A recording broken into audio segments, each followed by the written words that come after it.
6:15 ng umaga habang naniniwala ang convoy ng Russia na ang 5 layer ng electronic defense, air defense at reconnaissance ay kayang gawing kuta ang daan.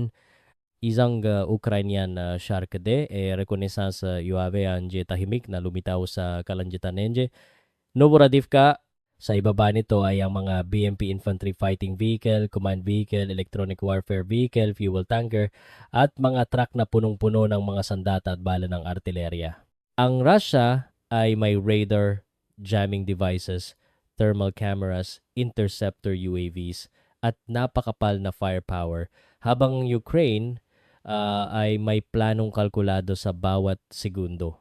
Sa loob lamang ng ilang minuto, ang buong sistema ng depensa na akalang perpekto ay isa-isang mabubutas at ang supply convoy ng Russia ay magiging isang serye ng mga pagsabog sa gitna ng bukas na lupain. Ang paunang misyon ay mukhang isang karaniwang ambush sa unang tingin. Ang Shark D ng Security Service ng Ukraine o SBU ay lumilipad sa kahabaan ng tinaguriang highway ng kamatayan upang maghanap ng angkop na posisyon sa pag-atake. Humigit kumulang 14 milya sa unahan ng convoy, mayroong isang seksyon ng daan na ganap na bukas at walang anumang kublihan. Ang mga sundalo at sasakyang militar ay halos hindi makakapaglakbay dito sa araw nang hindi napapansin, kaya ito ang naging perpektong lugar para sa ambush. Ang convoy ng Russia ay tumatakbo sa bilis na humigit kumulang 35 milya bawat oras habang naghahatid ng mga sundalo, sandata at bala patungo sa frontline. Sa magkabilang tabi ng kalsada ay may mga artificial na terracon slag heaps na kasing daas ng mga pader ng lupain na tumutulong sa convoy na itago ang kanilang pormasyon sa malayong obserbasyon. Samantala, ang Ukrainian strike UAV team ay nasa distansyang humigit kumulang 8 milya mula sa target. Ngunit sa sandaling ang Shark D ay nagsimulang magpadala ng mga larawan pabalik sa control station, ang Ukraine ay nag-iwan ng bakas sa electromagnetic spectrum. Ang bawat data packet na ipinapadala ay parang anunsyo na mayroong UAV control team sa lugar. Ang Russia ay naglagay ng 5 layer ng depensa sa kahabaan ng ruta at sa escort formation na ayon sa kanilang pahayag ay nakaharang na ng higit sa 550 Ukrainian UAVs sa larangan ng digmaan. Ang unang layer ng depensa ay ang SVET-KU, isang passive electronic reconnaissance system na nag-operate sa frequency range na 0.025 hanggang 18 GHz. Hindi nito kailangang maglabas ng mga radar wave kaya napakahirap nitong matukoy habang tahimik na nakikinig sa mga signal sa paligid. Ang Russia ay naglagay ng maraming receiver station sa iba't ibang lokasyon. Bawat beses na ang Ukrainian control team ay nagpapadala ng command sa Shark T, darating ang parehong signal sa mga receiver station sa mga oras na may napakaliit na pagkakaiba na napakaliit na bahagi ng isang segundo. Ang central computer ay gumagamit ng time difference of arrival o TDOA algorithm upang sukatin ang pagkakaiba at paliitin ang tinatayang lugar ng signal. Pagkakuha ng sapat na signal, kayang tukuyin ng SVET-KU ang isang maliit na saklaw upang ipasa ang mga coordinates sa artillery ng Russia nang hindi na kailangan ng visual confirmation. Kailangan lamang ng Russia na matukoy ang signal, kalkulahin ang posisyon, at magpaputok ng artillerya sa loob ng 3 minuto. Ngunit nauunawaan ng mga Ukrainian ang paraan kung paano gumagana ang sistemang ito. Hindi nila sinubukang makipagkompetensya sa mas malakas na transmission power, kundi tinalo nila ito gamit ang mahigpit na signal discipline. Ang control system ng Shark T ay patuloy na nagpapalit sa pagitan ng 128 frequency channels bawat segundo sa pamamagitan ng frequency hopping spread spectrum. Ang bawat transmission ay tumatagal lamang ng humigit kumulang 0.3 segundo bago ang buong sistema ay mananahimik sa loob ng 33 segundo. Ang mga istasyon ng Russia ay nakakakuha pa rin ng bahagi ng signal, ngunit sa sandaling ang computer ay magsimulang mag-narrow down sa lugar, ang signal ay nawawala na o lumilipat sa ibang frequency. Ang bawat paglabas ng signal ay napakaikli at napakaputol-putol upang makalikha ng matatag na resulta ng triangulation.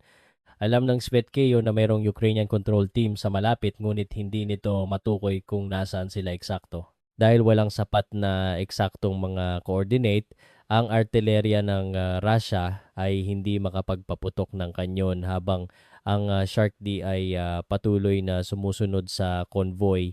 Ang target ay hindi pa inaatake, ngunit ang unang mapagpasyang labanan ay naganap na sa electromagnetic spectrum.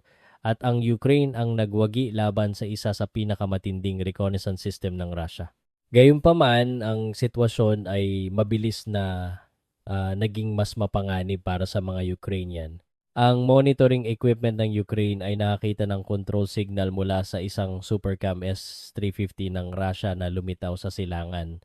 Ang UAV ay nagbawas ng bilis, ikiniling ang mga pakpak, at nagsimulang lumipad sa isang hugis itlog na orbit dahil naghihinala ang Russia na may mga puwersa ng Ukraine sa malapit. Ang optoelectronic at infrared sensor cluster sa ilalim ng tiyan ng Supercam ay patuloy na umiikot gamit ang daylight camera, thermal imaging at magnification lenses. Ang Ukrainian team ay maingat na nagtago, ngunit ang lithium batteries, control computers at signal amplifiers ay naglalabas pa rin ng kaunting init na maaaring lumitaw bilang maliwanag na tuldok sa thermal display.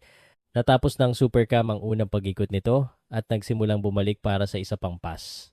Ang Ukrainian team ay may dalawang pagpipilian: patuloy na bantayan ang convoy at makipagsapalaran na matuklasan o ganap na mawala mula sa electromagnetic at thermal spectrums. Ang komandante ay agad na nag-utos na ipatupad ang Absolute Emission Control State o MCON na ang kuryente ng video transmitter ay agad na pinutol at ang amplifier ay tinanggal mula sa antena. Ang mga computer at navigation equipment ay inilipat sa standby mode habang ang mga baterya at electronics ay inilagay sa mga thermal insulation pad. Ang buong koponan ay bumaba sa ilalim ng kanal, tinakpan ng sarili ng thermal camouflage nets at nanatiling walang galaw hanggang sa ang posisyon nila ay halos ganap na nawala sa mga sensor ng Russia. Ngunit ang monitoring screen ng Ukraine ay naging madilim din at walang ipinapakitang data. Bago putulin ang link, ang Shark-T ay nakapag-save lamang ng huling mga coordinate, bilis at direksyon ng paggalaw ng convoy. Samantala, ang target ay patuloy na kumikilos, kaya sa bawat segundong lumilipas, ang lumang mga coordinate ay lalong nagiging hindi tumpak para sa mga strike UAV na humigit kumulang 3 milya ang layo. Ang direktang radio communication sa pagitan ng reconnaissance team at strike team ay mas mapanganib sa mga sandaling ito. Ang karaniwang protocol ay nangangailangan ng dalawang panig na magpadala ng signal upang mag-synchronize at maglipat ng data. Habang ang Supercam ay lumilipad sa itaas, ang two-way communication ay tulad ng pagguhit ng target sa parehong posisyon. Niresolba ng Ukraine ang problemang ito sa pamamagitan ng hindi pagpapadala ng nakapirming mga coordinate. Ang computer ay gumamit ng huling data ng Shark-D upang lumikha ng interception box, ang lugar kung saan ang convoy ay pinakamalamang na lalabas sa susunod na ilang minuto. Ang data packet ay kinabibilangan ng bilis ng convoy, direksyon ng kalsada, slope ng lupain, kondisyon ng hangin, approach corridor, at ang tinatayang oras ng target ay dadaan sa ambush zone. Ang strike team ay hindi nangangailangan ng live na mga larawan sa buong paglalakbay ng kanilang mga drone. Kailangan lamang nilang dalhin ang mga UAV sa tamang lugar at sila na mismo ang magpapatunay ng target sa huling yugto ng pag-atake. Gayunpaman, ang reconnaissance team ay hindi rin nagpadala ng data packet ng direkta dahil isang maliit na relay UAV ang nakaposisyon na sa likod ng linya ng mga puno. Ang data ay pinalabas patungo sa relay UAV gamit ang isang low-power one-way transmission pulse nang walang return confirmation signal. Pagkatapos ng maikling pagkaantala, ang relay UAV ay nagbago ng direksyon patungo sa reception corridor ng strike team at muling ipinadala ang data packet sa maikling serye ng impulses. Ang oras ng pagpapadala ay napakaikli upang matukoy ng Russia ang pinagmulan ng signal. Ang reconnaissance team ay nanatiling hindi gumagalaw sa ilalim ng insulation net habang ang Supercam S-350 ay lumilipad sa itaas mismo ng kanilang mga ulo. Hindi na nila nakikita ang convoy, ngunit ang strike team ay nakatanggap na ng mahalagang data. 3 FPV drone ang agad na pumasok sa interception box at kumalat sa 3 magkakaibang direksyon upang muling hanapin ang convoy. Ng ilang milya na lamang ang layo mula sa kalsada, ang mapa sa screen ay biglang naging magulo at ang simbolo ng UAV ay tumatalon. Ang ANR 330ZH GTEL system na nakakabit sa isa sa mga escort vehicle ng Russia ay nagsimula ng gumana. Ang mobile jamming station na ito ay nagpapakalat ng RF interference sa pagitan ng 0.1 at 2.0 GHz upang i-block ang Navstar GPS satellite communications at cellular signal sa layong 20 hanggang 30 kilometers. Hindi nito ganap na pinaputol ang control link kundi nagbibigay ito sa UAV ng peking mapa sa pamamagitan ng spoofing. Sa screen, ang FPV ay tila lumilipad pa rin sa tamang linya ngunit ang totoong kalsada ay unti-unting lumilipat sa ibang direksyon. Isang FPV ang nagulat ng mababang baterya dahil sa peking mga coordinate ng launch point, agad itong humarap patungo sa teritoryo na kontrolado ng Russia bago pinatay ng piloto ang satellite positioning system nito. Ang dalawang natitirang UAV ay gumawa rin ng parehong hakbang. Mula sa sandaling iyon, ang digital map ay wala ng halaga at lumipat ang Ukraine sa paggabay gamit ang visual navigation tulad ng OSCAR system kasama ang optical flow at inertial odometry. Ang mga huling frame mula sa Shark D ay inilagay sa tabi ng control display. Ang mga Tericon slag heaps, linya ng kuryente, nawasak na bubong at kurba sa kalsada ay naging mga bagong landmark upang ang mga FPV ay lumipad mula sa isang tampok ng lupain patungo sa isa pa. Mayroon pang ibang layer ng depensa ang Russia na naghihintay sa kalawakan. Isang FPV sa formasyon ang biglang tumaas at muling binuksan ang satellite positioning system nito upang magsilbing decoy. Ang Tor M2 system na kasama ng convoy na may radar detection range na 25 kilometers at engagement range na 15 hanggang 20 kilometers ay pinalitan ang radar nito patungo sa decoy at nagpaputok ng missile. Pagkaraan ng ilang segundo, ang decoy FPV ay nawala sa screen pagkatapos matamaan ng missile. Ngunit habang ang Tor M2 ay nakatuon sa itaas, ang dalawang natitirang UAV ay bumaba ng malapit sa ibabaw ng lupa kasunod ng nakatagong bahagi ng Tericon slag heap. Walang GPS at walang patuloy na pagpapadala ng signal, ang piloto ay nagpapadala lamang ng maikling utos at hinahayaan ang UAV na magpatuloy gamit ang inertia. Ang JTEL ay patuloy na naglalabas ng interference ngunit hindi nito malilinlang ang isang sistema na hindi na gumagamit ng mga signal ng satellite.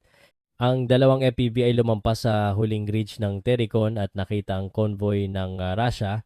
Ang target ay gumalaw ng halos kalahating milya mula sa inaasahang mga coordinate ngunit nasa loob pa rin ito ng interception box. Nakilala ng camera ang mga BMP ammunition truck at escort vehicles na patungo sa bukas na lupain.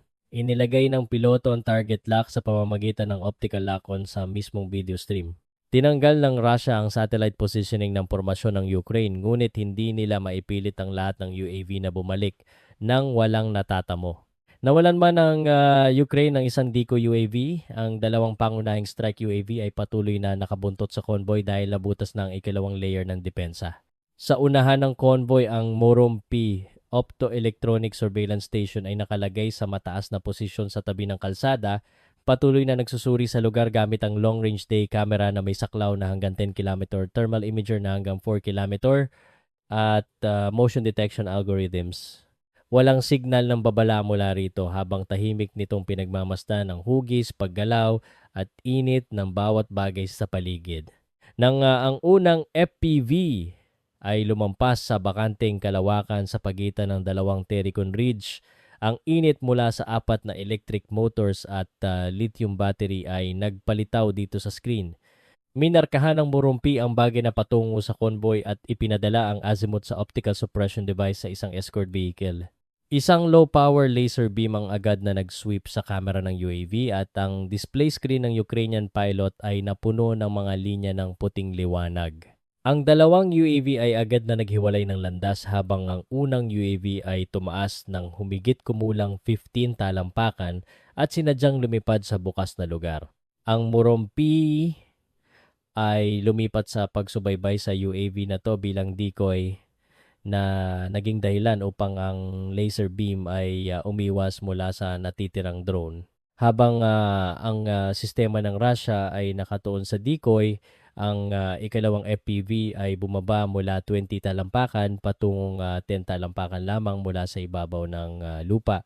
Dahil walang GPS, ang UAV ay gumamit ng optical flow system upang mapanatili ang tamang direksyon sa pamamagitan ng pagsukat sa galaw ng mga pixel bawat frame. Nang ang kamera ay mabulag ng laser sa loob ng 3 segundo, napanatili ng UAV ang huling tilt angle, bilis at direksyon sa pamamagitan ng inertia hanggang sa muling makita ang lupa. Sa eksaktong sandaling iyon, ang convoy ng Russia ay pumasok sa isang seksyon ng tuyong lupang kalsada kung saan ang mga BMP at truck ay lumikha ng makapal na alikabok na nagbawas sa contrast ng daylight camera. Sa thermal display, ang mainit na makina, exhaust system, at ang mga sasakyang naglalakbay ng malapit sa isa't isa ay lumikha ng magulong background. Nawalan ng matatag na tracking path ang Morumpi at ang laser beam ay nadulas mula sa lens ng camera. Sa loob ng ilang segundo, ang larawan mula sa ikalawang FPV ay ganap na nagbalik at nakita ng piloto ang mga BMP, escort vehicles, at ang ammunition truck sa gitna ng pormasyon na kalahating milya na lamang ang layo. Ngunit nang magsimula siyang mag-lock sa target, isang Russian interceptor UAV ang mabilis na bumaba mula sa kalangitan sa taas na humigit kumulang 75 talampakan. Ang Morumpi ang nagbigay ng paunang azimuth samantalang ang huling phase ay isinasagawa gamit ang sariling kamera ng interceptor UAV na sumusugod pababa sa anggulong humigit kumulang 50 degrees. Ang dalawang UAV ay may halos parehong pinakamataas na bilis na humigit kumulang 140 kilometers h, ngunit ang Russian UAV ay walang dalang warhead kaya mas magaan ito at mas mabilis bumilis. Samantala, ang FPV ng Ukraine ay may dalang humigit kumulang 5 pounds ng explosive payload na nagpapabigat dito sa isang dogfight. Ang closing speed sa pagitan ng dalawang UAV ay umabot sa halos 240 talampakan bawat segundo kaya sa distansyang 1,000 talampakan, maaari silang magbanggaan sa loob ng mas kaunti sa 4 na segundo. Agad na bumaba ng altitude ang FPV upang magtago habang ang Russian interceptor UAV ay lumapit sa anggulong 35 degrees mula sa itaas at ginamit ang net launcher module nito. Isang lambat na may lapad na halos 12 talampakan na may 4 na mabibigat na timbang sa mga sulok ang bumukas sa gitna ng hangin. Biglang binawasan ng piloto ng Ukraine ang throttle, ibinaba ang UAV mula 10 talampakan patungong 4 na talampakan at lumipad ng diretso sa makapal na alikabok sa likod ng isang BMP. Nawala ang target sa kamera ng Russian UAV at ang lambat ay dumaan sa itaas ng FPV nang hindi ito tinamaan. Hindi na nagpatuloy ang Russia sa paghabol mula sa likuran kundi kinalkula ng optical computer ang posisyon kung saan ang Ukrainian UAV ay lalabas pagkalipas ng ilang segundo. Ang Russian UAV ay nagmabilis pakanan sa isang interception path na humigit kumulang 200 talampakan ang haba upang maghintay sa inaasahang punto. Upang maiwasan ang ikalawang net launch corridor, ang piloto ng Ukraine ay lumipat sa ganap na manual control. Pinatay niya ang auto-leveling function at pinawasan ang lakas ng dalawang kaliwang motor habang ang dalawang kanang motor ay patuloy na gumagana sa pinakamataas na antas. Ang FPV ay gumawa ng lateral slide kung saan ang buong katawan ng UAV ay lumipat sa gilid ng humigit kumulang 15 talampakan. Inaasahan ng computer ng Russia ang isang liko ngunit hindi nito nahulaan ang lateral slide kaya ang interceptor UAV ay lumipad sa interception point habang ang FPV ay lumihis na mula sa launch corridor. Nagbayad din ng halaga ang Ukraine para sa manyobrang ito dahil ang kamera ay nanginginig ng malakas at kumiling ang horizon line bago na ibalik ang stability. Ang bawat hindi pantay na pagbabago sa motor power ay kumukonsumo ng enerhiya ngunit ang FPV ay patuloy na lumipad sa gitna ng alikabok na nilikha ng mga truck at BMP. Ang Russian UAV na mas magaan ay may mas mahusay na thrust-to-weight ratio at patuloy na nagpapaikli sa distansya mula sa likuran. Ang FPV ng Ukraine ay lumapit sa likuran ng isang BMP na tumatakbo sa bilis na halos 35 milya bawat oras habang ang air turbulence ay nagdulot ng matinding paghugas sa UAV. Binawasan ng piloto ang throttle sa 40% upang hayaan ang airstream na magdala sa UAV malayo sa gitna ng kalsada at pagkatapos ay biglang itinataas ang kapangyarihan sa pinakamataas na antas. Ang FPV ay lumabas mula sa alikabok sa isang direksyon na ganap na iba sa sinusubaybayan ng Russia na nagdulot ng pagkawala ng optical lock sa interceptor UAV. Mabilis na nakuha muli ng Russia ang target outline at ang interceptor UAV ay bumaba sa ilalim ng 20 talampakan sa layong 60 talampakan. Nagpaputok ang Russia sa eksaktong sandali ng FPV ng Ukraine ay nagputol ng throttle at lumubog sa isang drainage ditch na may lalim na humigit kumulang 4 na talampakan sa tabi ng kalsada, kaya ang lambat ay sumabit sa mga linya ng kuryente at sanga ng puno. Dahil wala ng lambat, ang interceptor UAV ay sumugod pababa muli mula sa taas na 25 talampakan para sa isang direktang kinetic impact collision. Ngunit ang FPV ng Ukraine ay nakapasok na sa gitna ng convoy kung saan ang distansya sa pagitan ng mga BMP at mga truck ay nasa pagitan lamang ng 50 hanggang 80 talampakan. Ang bubong ng isang BMP ay biglang sumakop sa camera display ng kalaban kaya ang piloto ng Russia ay napalitang humila pataas. Hindi ibinigay ng FPV ng Ukraine ang oras upang makabalik ang kalaban. Ang UAV ay nag-stabilize sa taas na 6 na talampakan, nagmabilis muli sa higit 70 milya bawat oras, at lumabas mula sa ulap ng alikabok kung saan ang ammunition truck ay malinaw nang lumilitaw sa gitna ng convoy. Ang buong interception engagement ay tumagal lamang ng humigit kumulang 17 segundo ngunit ang mga evasive maneuvers ay kumonsumo ng malaking bahagi ng baterya. Ang FPV ay gumamit na ng humigit kumulang 40% ng baterya upang manatiling gumagana sa panahon ng pagbutas sa mga layer ng depensa at sapat na lamang ang lakas nito upang magsagawa ng huling approach pass. Ang convoy ng Russia ay katatapos lamang lumampas sa huling Tericon Ridge at pumasok sa bukas na lupain sa loob ng interception box. Sa eksaktong sandaling iyon, 8 FPV ng Ukraine ay lumitaw mula sa magkabilang tabi ng kalsada at sabay-sabay na nagtatagpo sa paligid ng convoy habang ang tunog ng mga electric motor ay napuno ang hangin. Ang mga sundalong Ruso ay lumingon at nakita ang mga maitim na tuldok na sumusugod sa ibabaw ng bukas na kalangitan. Sa distansyang 600 talampakan, ang mga AK-74 assault rifles ay agad na nagpaputok ng mga serye ng bala na tumatawid sa mga approach corridors. Sa kabilang panig, ang ilang mga sundalo ay gumamit ng Baikal MP-155 shotguns upang magpakawala ng ulap ng metal sa loob ng distansyang 100 talampakan. Ang pinakamalakas na firepower ay nagmula sa mga BMP kung saan ang kanilang 30mm cannons at PKTM machine guns ay nagbuo ng pader ng bala sa likod ng convoy.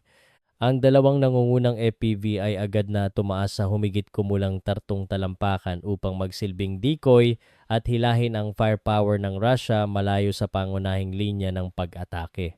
Ang unang UAV ay natamaan sa motor cluster habang ang ikalawa ay pumasok sa saklaw ng shrapnel ng isang 30mm shell at sumabog sa gitna ng hangin.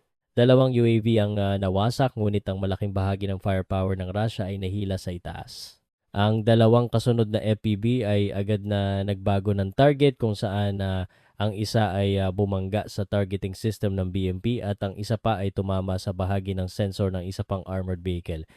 Ang mga pagsabog ay nagdulot ng pagkabulag sa dalawang gun turret sa loob ng ilang segundo at ang apat na natitirang FPV ay bumaba sa taas na 6 na talampakan upang lumipad ng diretso sa gitna ng pormasyon ng Russia. Ang 30mm cannon ay hindi na makapagpatuloy na malayang pagbaril dahil sa panganib na matamaan ang sarili nilang mga sasakyang. Ang apat na FPV ay nahati sa dalawang pares habang lumilipad sa magkabilang tabi ng convoy sa distansyang 30 talampakan mula sa mga sasakyan. Nagtago sila sa mismong loob ng convoy sa likod ng mga cabin ng truck at mga BMP. Tatlo na lamang na FPV ang nagpatuloy sa misyon kung saan ang isa ay naglock sa R330ZH Zytel system, ang isa pa sa command vehicle at ang huli sa ammunition truck. Ang FPV na umaatake sa Zytel ay bumaba sa taas na humigit kumulang 5 talampakan sa likod ng isang BMP.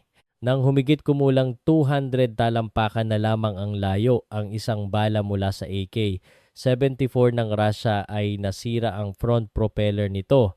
Agad na itinaas ng flight controller ang kapangyarihan sa tatlong natitirang motors at ang FPV ay tumama sa saklaw sa bahaging nasa pagitan ng generator at power amplifier sa likod ng cabin ng Zytel.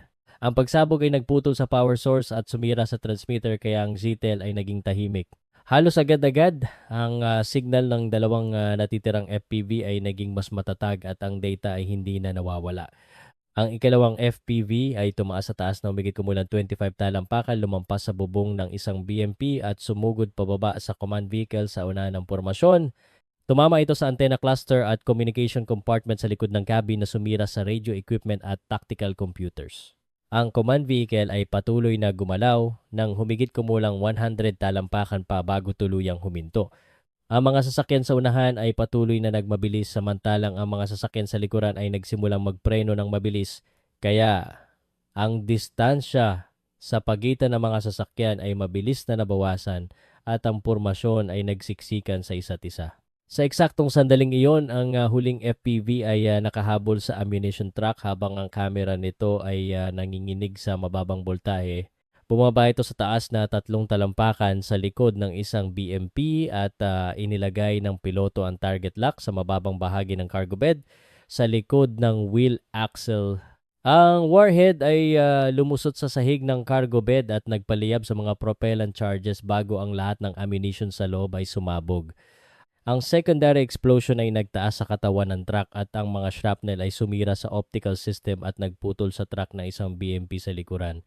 Ang fuel tanker na malapit doon ay nabutas ang tangke at ang umagos na diesel fuel ay mabilis na nag-apoy hanggang sa sumabog ang fuel tank. Ang apoy ay kumalat sa kalapit na BMP kung saan ang mga 30mm shells sa gun turret ay nagsimulang sumabog ng sunod-sunod habang ang shuttle vehicle ay tuluyang nasunog. Sa loob ng mas kaunti sa 90 segundo, 3 malalaking apoy ang lumitaw sa gitna ng convoy at ang pinag-isang command system ay wala na. 2 sasakyan ang nagkabanggaan, isang BMP ang naipit sa malambot na lupa at ang isa pa ay nawalan ng truck at humarang sa buong kalsada. Sa kalangitan muling binuksan ang Shark D at ang kamera nito ay nakapagtala ng hindi bababa sa 3 sasakyan na ganap na nasira habang ang mga natitirang sundalong Ruso ay nagtatakbuhan malayo sa kalsada. Inilagay ng Russia sa labanang ito ang Passive Electronic Surveillance System, Satellite Navigation Spoofing Equipment, Air Defense Missiles, Optoelectronic Sensors, Suppression Laser, Interceptor UAVs, at iba't ibang uri ng baril at kanyon. Ngunit hindi sinubukan ng Ukraine na talunin ang lahat ng ito gamit ang labis na lakas kundi sinuri nila ang bawat layer ng depensa at pinalusot ang pangunahing strike force sa mga lumitaw na espasyo. Ang pagkawasak ng Zytel ay nagpabagsak sa jamming capability, ang pagtama sa command vehicle ay nagdulot ng kawalan ng koordinasyon at ang pagsabog ng ammunition truck ay nagdulot ng chain reaction sa buong pormasyon. Iyon ang paraan kung paano ginawa ng Ukraine ang 5 high-tech na layer ng depensa ng Russia na maging 5 balakid na isa-isang nalampasan sa pamamagitan ng disiplina sa signal, paggamit ng decoy, at mabilis na pagbabago ng taktika. Sa iyong palagay, alin sa mga sumusunod na pag-atake ang tunay na nagpasya sa kapalaran ng convoy ng Russia? Ang paggawasak ng Zytel EW system, ang pagkaparalisa ng command vehicle, o ang malakas na pagsabog ng ammunition truck? Mag-iwan ng iyong komento sa ibaba, i-like ang video na to at mag-subscribe sa channel upang patuloy na masubaybayan ang mga bagong taktika sa modernong larangan ng digmaan.